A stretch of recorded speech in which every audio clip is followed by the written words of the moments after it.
यत्वान सुख मेदते, अर्थात जो पुरुषार्थ करता है जीवन में हमेशा सफल और सुखी रहता है, ऐसा हमारे संस्कृत महाकाव्य कहते हैं। यत्वान मेदते। नमस्कार दोस्तों, स्वागत है आपका हमारे अपने और आप सबके प्यारे चैनल ज्ञान मूल्य में।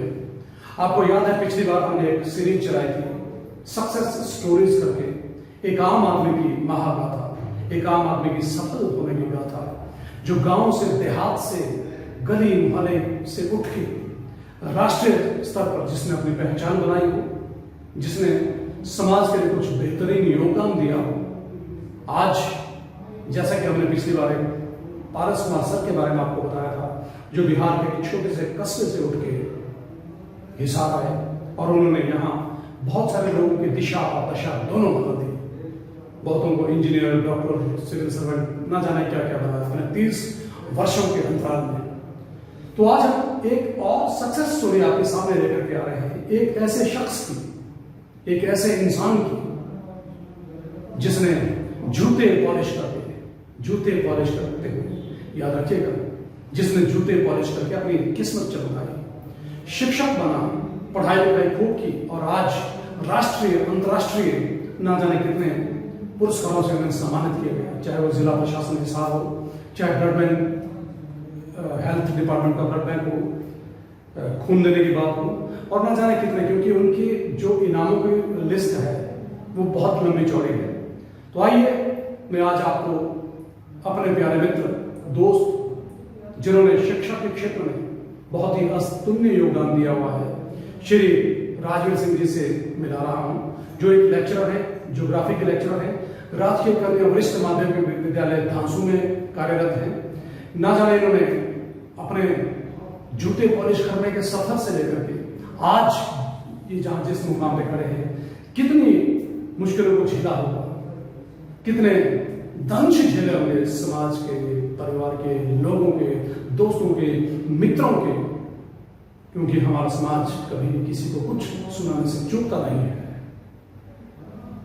आइए आज एक जूते पॉलिश करने वाले शिक्षक की, जो जूते पॉलिश करके शिक्षक बना, जिसने हजारों जिंदगियां संवार दी, वही कई नीति निर्धारक समाज को दी है, आज आपको उनसे मिलाते हैं। तो आइए स्वागत करते हैं श्री राजवीर सिंह जी का। आओ सर। तो राजवीर सिंह जी, स्वागत है आपका हमारे चैनल ज्ञान मूल्य में। हमें बहुत खुशी होती है जब मैं आपके बारे में पढ़ रहा था, आपको बहुत सम्मान मिले हुए हैं, 10वीं में उत्कृष्ट परिणाम देने के लिए, 12वीं में उत्कृष्ट परिणाम देने के लिए, फिर ब्लड बैंक में शायद आपने ब्लड डोनेशन बहुत ज्यादा बात की हुई है। सबसे पहले तो जो मैं आपसे ये जानना चाहता हूँ कि आप, जैसे आपका टाइटल है जो हमने पढ़ा आपके बारे में कि जूते पॉलिश करते हुए आपने अपनी जिंदगी चमकाई है, कृपया थोड़ा सा अपने बारे में बताएं हमारे दर्शकों को। सबसे पहले तो ज्ञान मूल्य के सभी दर्शकों को मेरा नमस्कार, और मैं हार्दिक धन्यवादी हूँ कि इन्होंने मुझे इस लायक समझा। और जहाँ तक मेरा है परिचय कि राजवीर सिंह, भूगोल प्रवक्ता, राजकीय कन्या वरिष्ठ माध्यमिक विद्यालय धांसू हिसार। जी सर।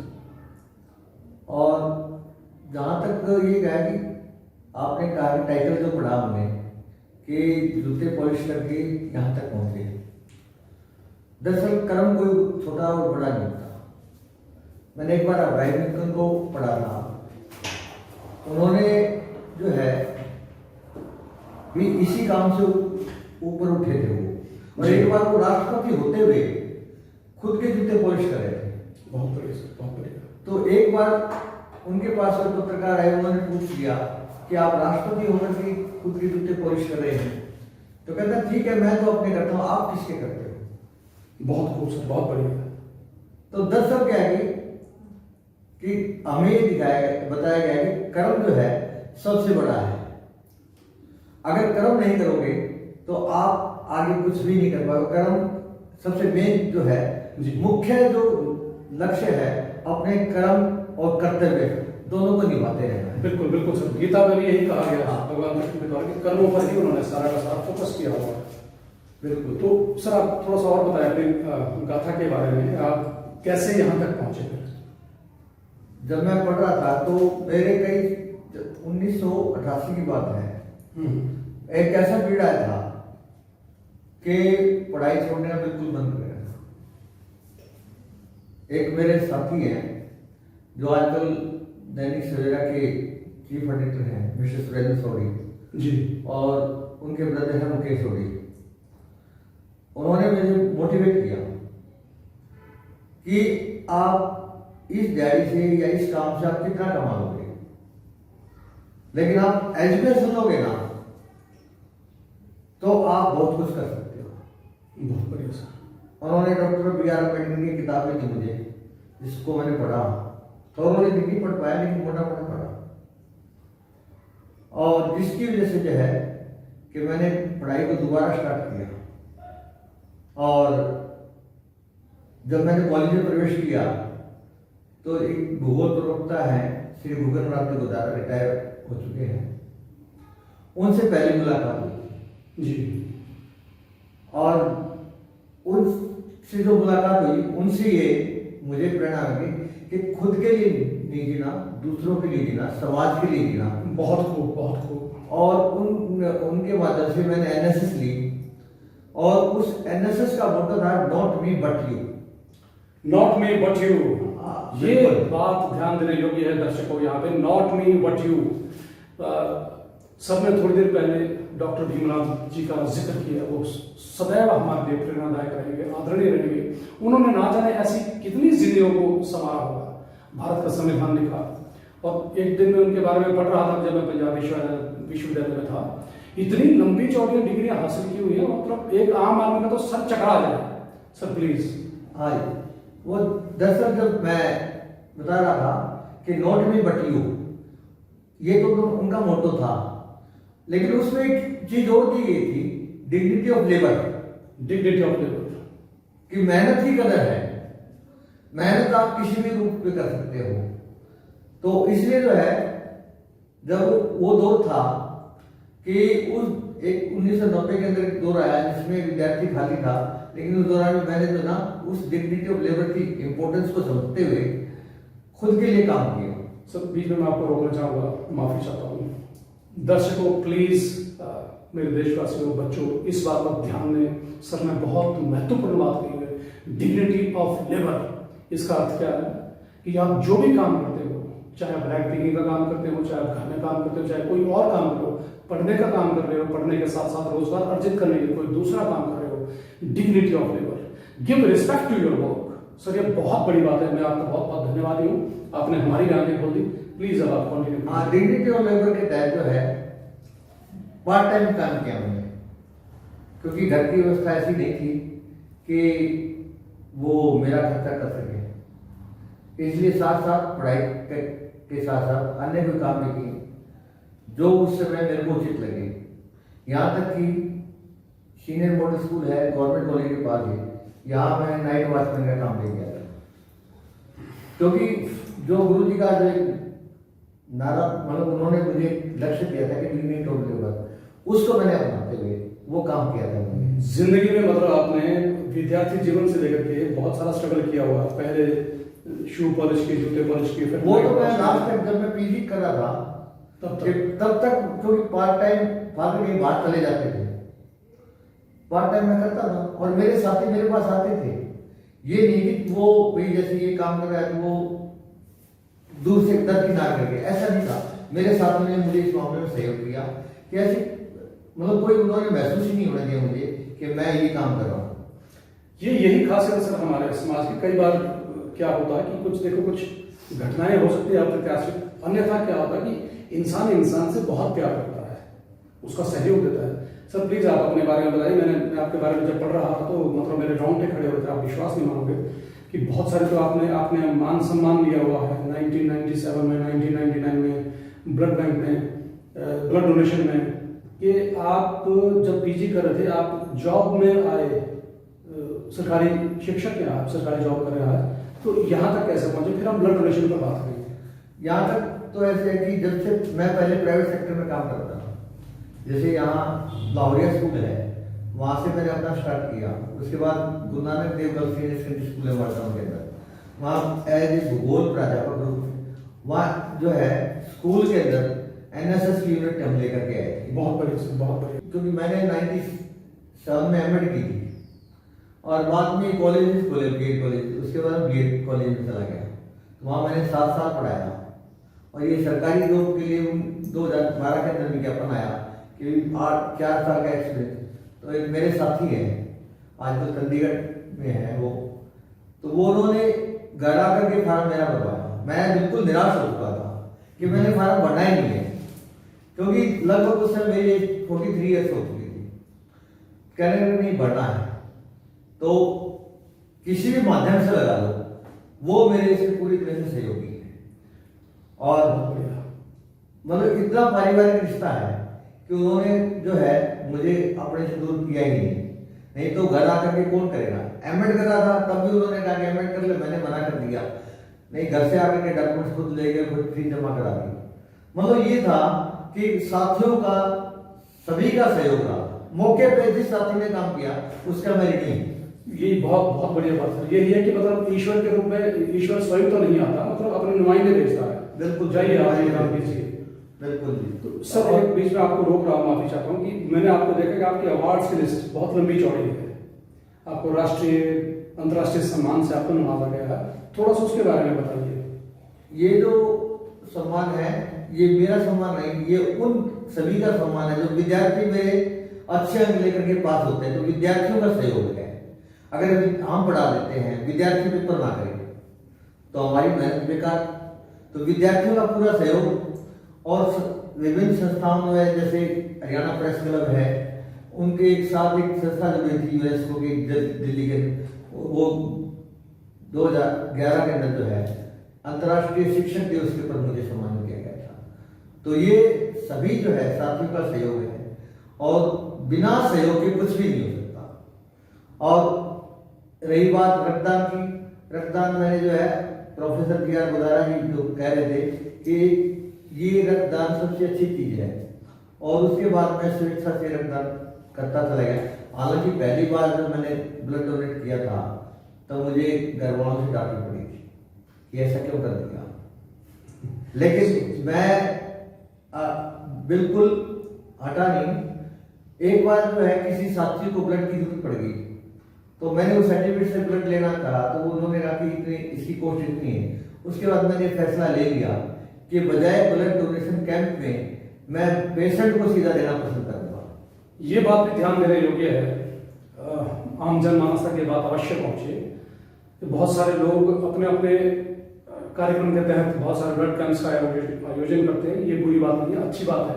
लेकिन सर जो कह रहे हैं ये मेरे साथ भी ऐसा हुआ है कि अक्सर क्या होता है कि हम भी जैसे कॉलेज में ब्लड डोनेशन कैंप में जाते थे, खून देते थे, एक सर्टिफिकेट मिलता था, तो कई बार हमें जरूरत होती थी, पड़ती थी ब्लड की, तो उस सर्टिफिकेट को लेकर के हम लोग कॉलेज में जाया करते थे, सॉरी हॉस्पिटल में जाया करते थे।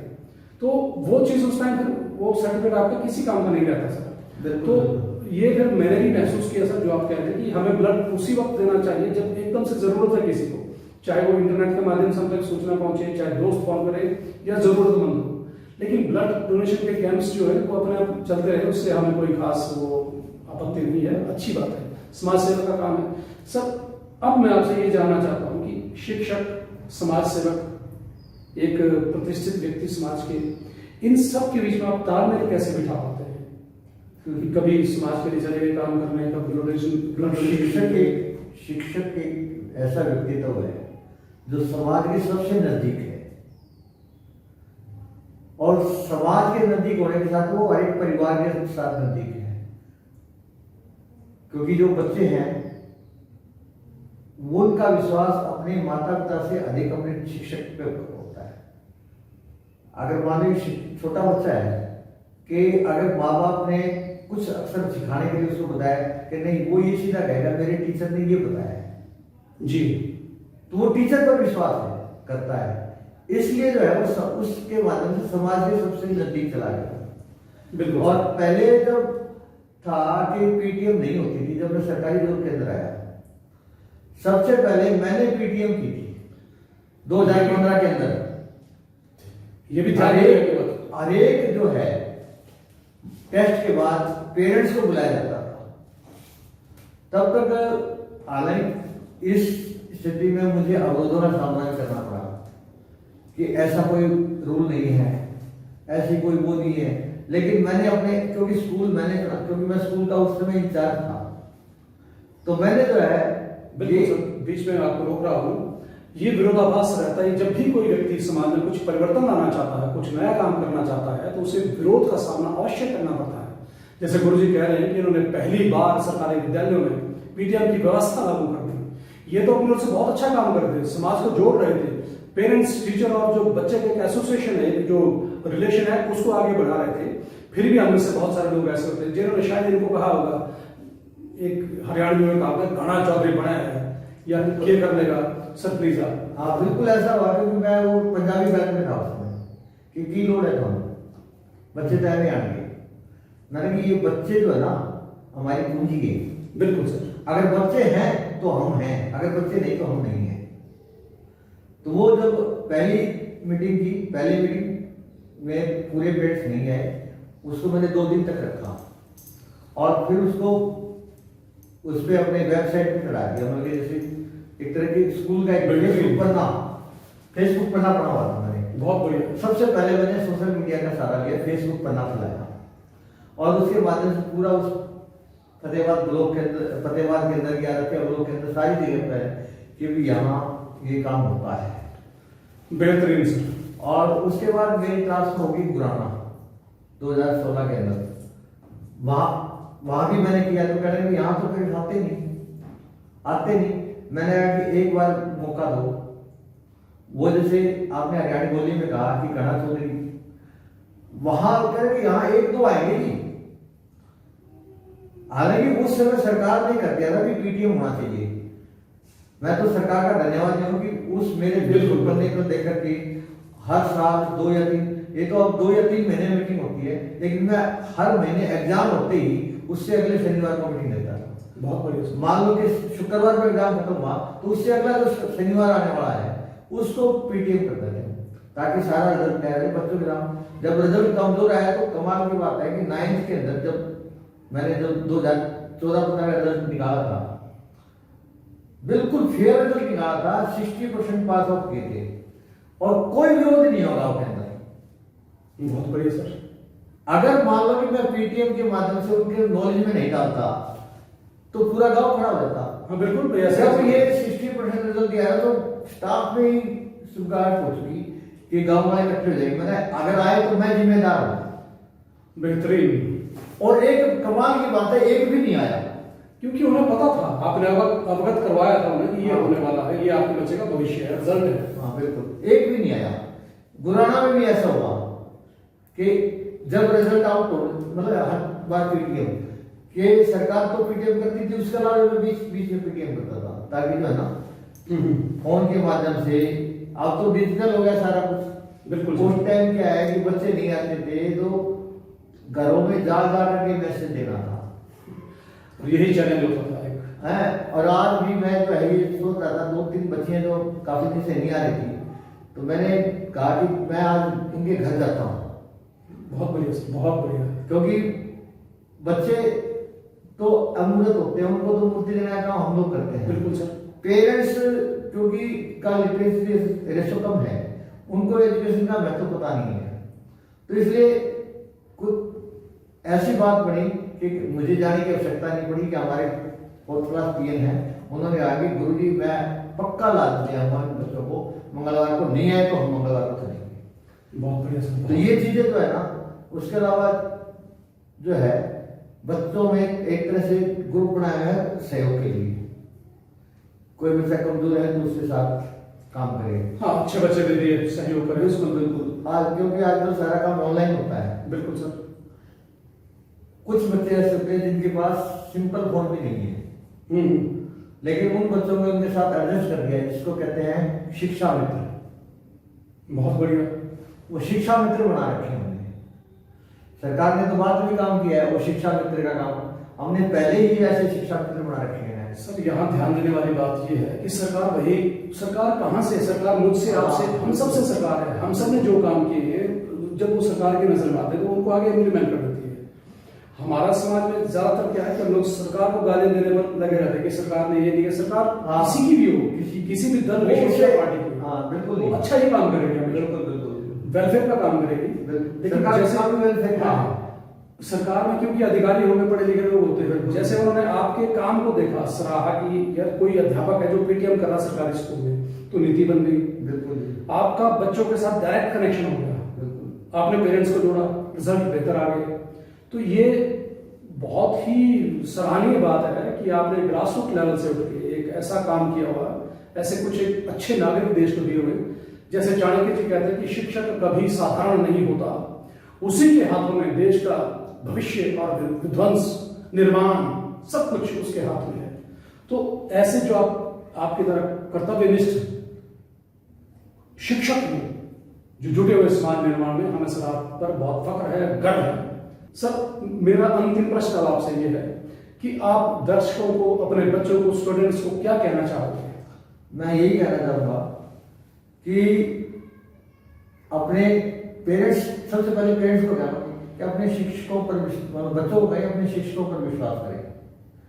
अगर कोई समस्या आती है बच्चों को तो वो अपने शिक्षक से कहे, और पेरेंट्स को कोई समस्या आए तो उनके शिक्षक को कहेगा कि बच्चा जो है हमेशा अपने टीचर की बात मानता है, और वो अपने तरीके, क्योंकि बच्चे के स्वभाव को, सही बच्चे के स्वभाव, क्योंकि पेरेंट्स तो देखते हैं एक बच्चे को, शिक्षक देखते हैं सही बच्चों को। बिल्कुल सर। उसको पता है कि ये बच्चा किस तरह से मान सकता है। तो इसलिए जो है अपने शिक्षक पर भरोसा रखें, अपने कर्तव्य का पालन करें, और सभी शिक्षकों से भी ये कहना चाहूंगा कि हम सब समाज के सबसे निकट हैं, परिवार के सबसे निकट हैं। तो हमें, क्योंकि एक दूसरे के तालमेल से राष्ट्र का निर्माण करना है कि राष्ट्र हमारा है, अच्छा राष्ट्र बने, और जैसा हम चाहते हैं मेरे सपनों का भारत वो वाकई बने। ये धन्यवाद। बहुत खूब सर, बहुत बहुत बढ़िया, बहुत अच्छा कहा राजवीर सिंह जी आपने। हम आपके आभारी हैं। पुनः आपका बहुत बहुत शुक्रिया हमारे साथ आने के लिए, हमारे चैनल में जुड़ने के लिए। एक बार फिर दर्शकों, जो सर ने कहा, बहुत ही प्रैक्टिकल, बहुत ही जमीन से जुड़ी हुई बातें कही, और मुझे बहुत इनसे प्रेरणा मिली, बहुत कुछ सीखने को मिला। क्योंकि जैसे इन्होंने कहा कि शिक्षक के लिए तो हर बच्चा समान है, चाहे वो समाज की विपरीत धारा से जुड़ा हुआ हो या समाज की अच्छी धारा से जुड़ा हुआ हो। हमारा उद्देश्य शिक्षक होने के नाते सिर्फ ये रहता है कि हम समाज के लिए बेहतरीन नागरिक का निर्माण कर सकें। तो आप हमारे साथ बने रहिए, देखते रहिए। अगले सप्ताह, अगली बार जब भी आपसे मिलेंगे, एक नई सक्सेस स्टोरी लेकर के आएंगे, एक आम आदमी की। मैंने आपसे पहले भी वादा किया था, हम हमेशा आम आदमी की बात करेंगे, जो जमीन से जुड़ा हुआ है, जिसको देश से, मिट्टी से, हर चीज से लगाव है। वही राष्ट्र का सच्चा निर्माता है, भक्त है। धन्यवाद।